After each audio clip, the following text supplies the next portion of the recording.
Welcome to Jazz Time. Jazz Time is an online store that buys, sells, and trades authentic luxury watches. We make this video so our customers can easily choose the best watch for themselves in the comfort of their own home. If you like this watch and would like to purchase it at the lowest price anywhere online, click the link in the description below to buy it at jazztime.com. Today I'm going to be reviewing the Rolex Cosmograph Daytona in platinum with an ice blue dial and Baguette Diamond hour markers. Reference 126506. I will tell you a little bit about the history of the Daytona, where this watch stands in the lineup of similar Daytonas. Then I will tell you about the case, bezel, dial, bracelet movement. Finally, I'll try it on and give you my thoughts. So let's get started with the history. The Daytona has been out for a very long time. It came out, in fact, around the early 60s, I think somewhere like 1963, which makes it approximately 60 years old. And when it first came out, it was a chronograph. It wasn't even called the Daytona. Rolex wanted to give the watch a name, their chronometer or chronograph, and they decided on Daytona because they wanted it to tie it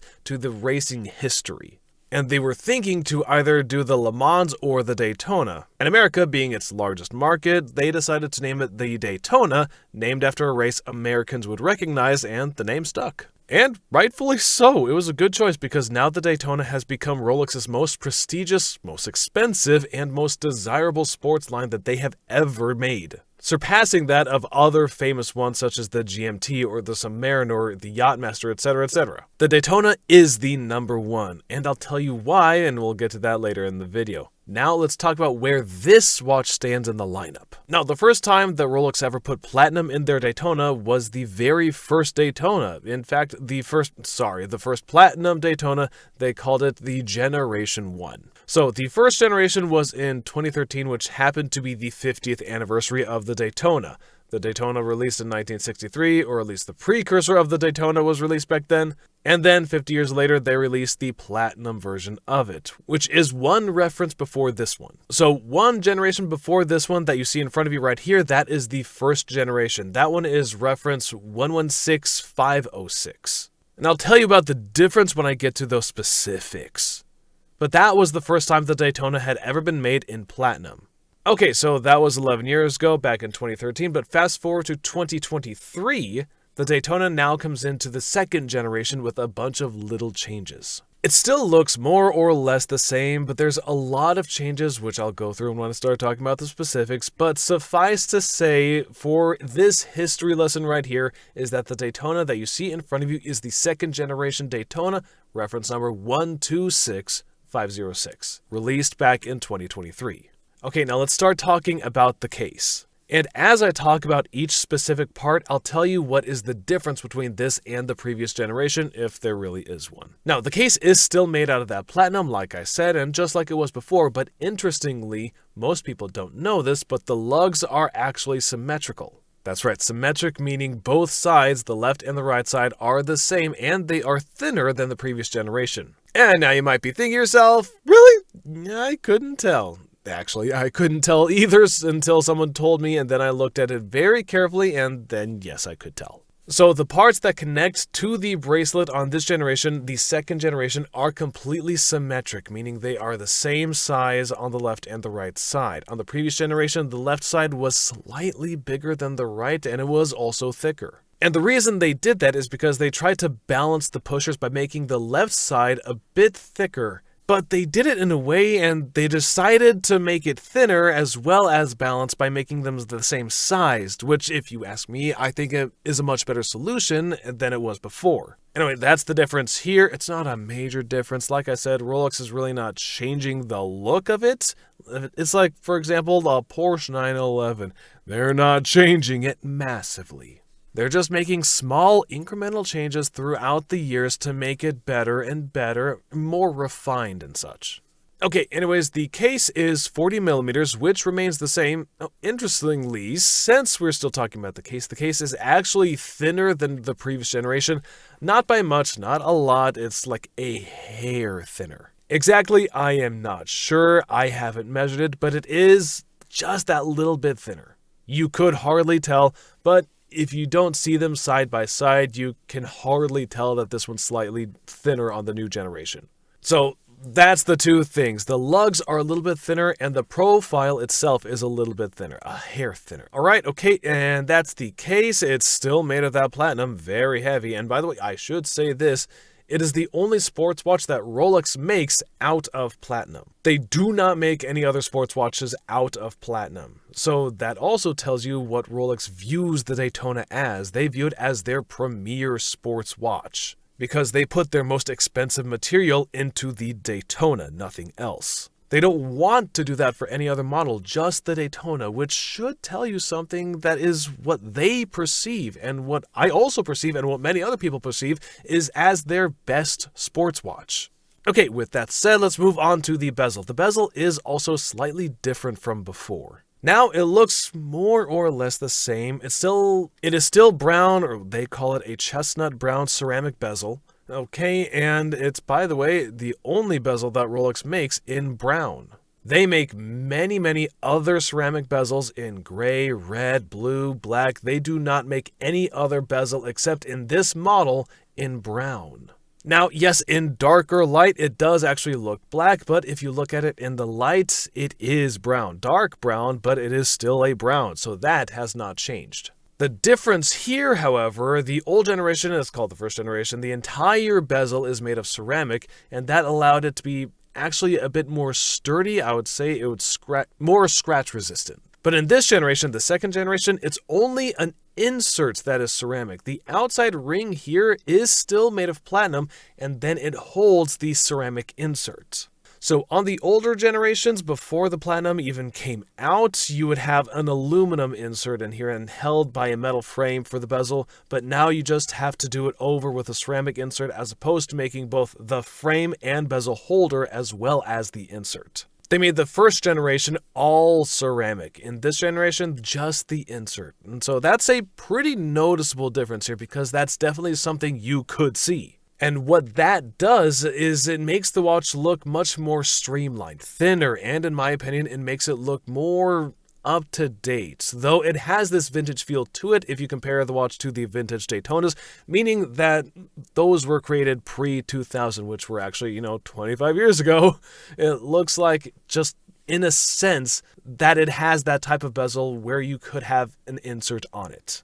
Anyways, that is the bezel, which also is different. Now let's move on to the dial. Now the dial is also similar, but it is also different from what it was before. Now on the old dial, let's start with that. The new dial, that's what you're looking at here, it is still the ice blue, just like on the previous generation.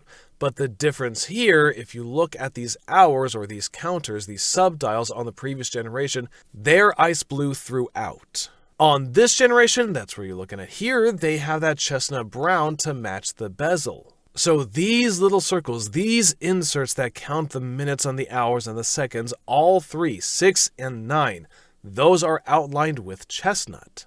Now, you might not think that's such a big deal, but actually it is a very big deal, because if you look at the previous generation, the entire watch dial, it looked that cool ice blue.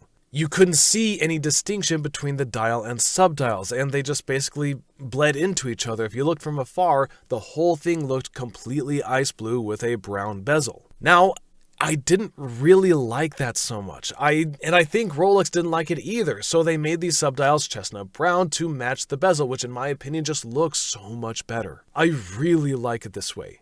And the next thing on this one, if you look at the hour markers, actually it has a baguette hour markers. Now, if you look at them just quickly, they just look like index markers. Not really a big deal, just regular index markers. But then if you look at them carefully, you'll realize they're not just index markers. They're actually baguette diamonds of the highest quality, internally flawless natural stones, decolored, just flawless, perfect gems placed onto a dial. And for me, I don't love diamonds on men's watches. However, diamonds in this situation as baguettes that look like hour markers, it's totally fine. In fact, I like it better than the index because it just looks fantastic. Okay, so another thing that is in general on these models that are starting with one tooth, the hour markers and the subdials are skinnier than they were before. So the subdial here is not only in chestnut brown, but it is also thinner. The subdial ring, the tracks that are going around the subdials, those used to be way fatter and now they're way skinnier. And the hour markers, and therefore, as well as the hands, by the way, also have been thinned out to match like the subdials. And it overall gives the watch more of that vintage streamlined look because, as well as since the bezel is thinner, the subdials are also thinner, the hands are thinner, the hour markers are thinner. It just makes it look more streamlined and cohesive, in my opinion, and it makes the watch look nicer than the previous generation. Even though, yes, the previous generation still looks very similar, this one just looks better. And rightfully so, because they had 10 years to figure out what they wanted to do to make it better. And I think they really, on this one, they knocked it out of the park. And I really just cannot imagine what they're going to do for their 70th anniversary. By the way, this watch here, the second generation, is the 60th anniversary. The first generation was the 50th, this is the 60th, and I'm sure they're going to do something with the 70th. Now, what exactly they could fix on this watch, I don't really know, because in my opinion, it is perfect. Okay, and that's another difference on the dial. Okay, and by the way, you might be wondering if you buy a diamond dial versus the index dial, well, would that mess things up for nighttime? Well, yes and no. The index, you can obviously see the luminescence on the hour markers, except for the 12 o'clock, which has the Rolex sign. On the Baguette Diamond markers, which is what you see here, you can't see the luminescence on the hour markers because they're diamonds, and they don't luminesce. However, Rolex very wisely chose to put luminescence on the hands, which is surprisingly bright. And you can actually read this watch all throughout the night because the hands will show where it is. Now, of course, you're going to have to know the placement of it and know where to read what kind of watches. But yes, you could very easily tell what time it is at night. Okay, so it wouldn't matter which one you get, either the Baguette or the non-Baguette. Anyway, let's move on from here and let's see, where should we move on to? The bracelet. Okay, the bracelet. Now, this one in particular, that has actually stayed the same. Actually, it's the only part that has stayed the same on this style of watch. The bracelet is platinum. It's still using the Oyster Bracelet, which is 3 links across, high polish on the center, brushed on the sides, completely platinum. It has a comfort extension, 3mm. It does not have a glide lock, so you set it first. There's 3 micro adjusts that are spaced approximately 4mm apart. You have a small, medium, and large setting on the buckle. And even from here, you can pull out the comfort extension to extend it another 5mm. And it's very useful because sometimes their hands expand and contract depending on the time of day, how you're feeling. If it's hot, humid, you get it. Many reasons why you could have a bigger or smaller. It's only 5mm and you don't have to use a tool.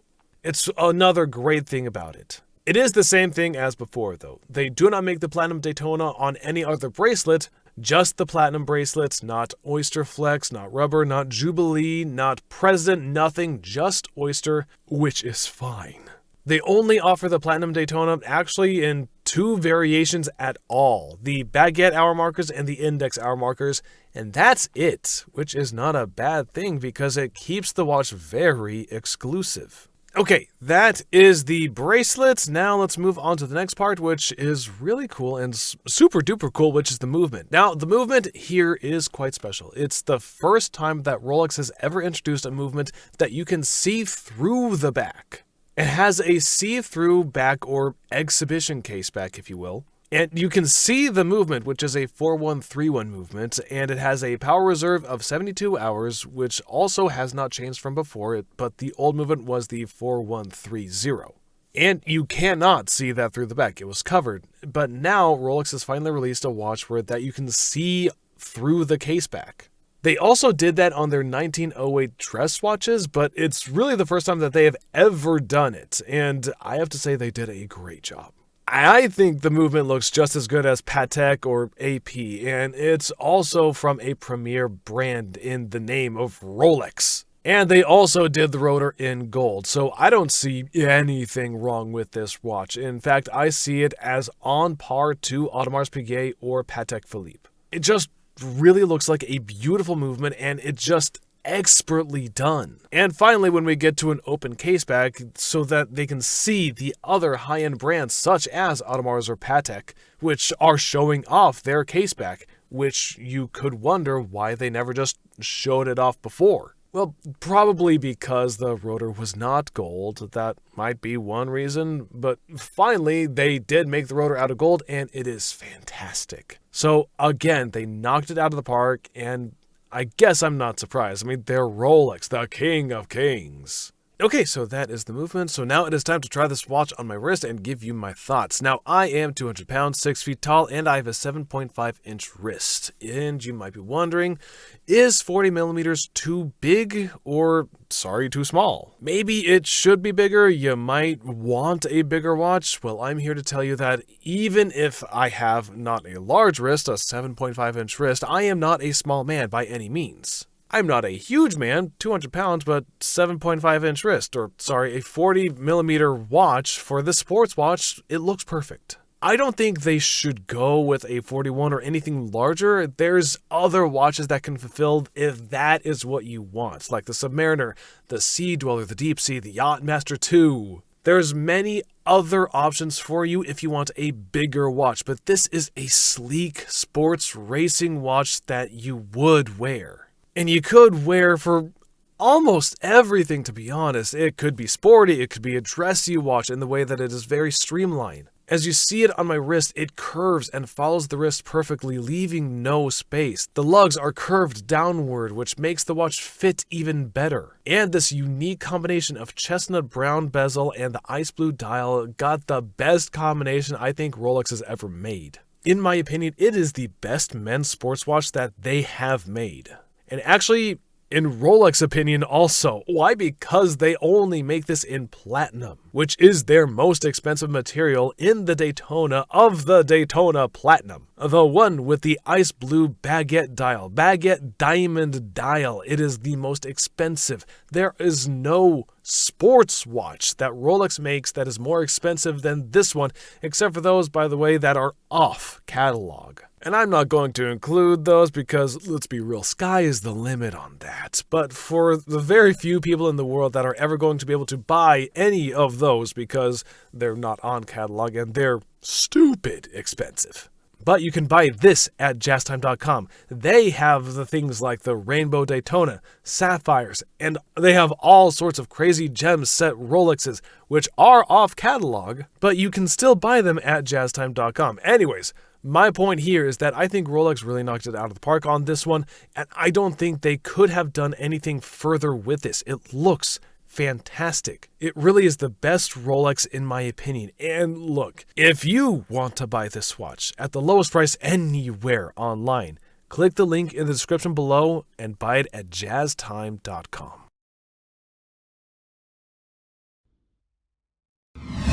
If you want to find out more about the watch you just saw in the video, you can just click below on Show More to see the full description. Then you can check the link next to Model as seen in video, click on it and you will get to the proper page where you can see all the details. If you're watching on a mobile phone, you have to click on the arrow down on the right hand side below the video to see the full description.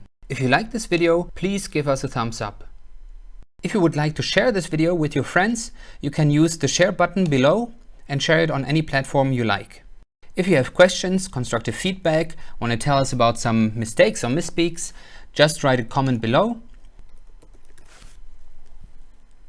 If you want to see more videos like this, you should subscribe to our channel and visit our channel page where you can find all the videos. And if you're interested in a specific watch brand, you can check out our playlists. If you want to check the price for a watch or want to buy one, remember at jazztime.com you always get a steep discount, so you should check the prices with us. If you want to know the price for a specific watch, just go to Google, type in JazzTime, plus the brand, model and the details you're interested in, and Google will find the right page for you.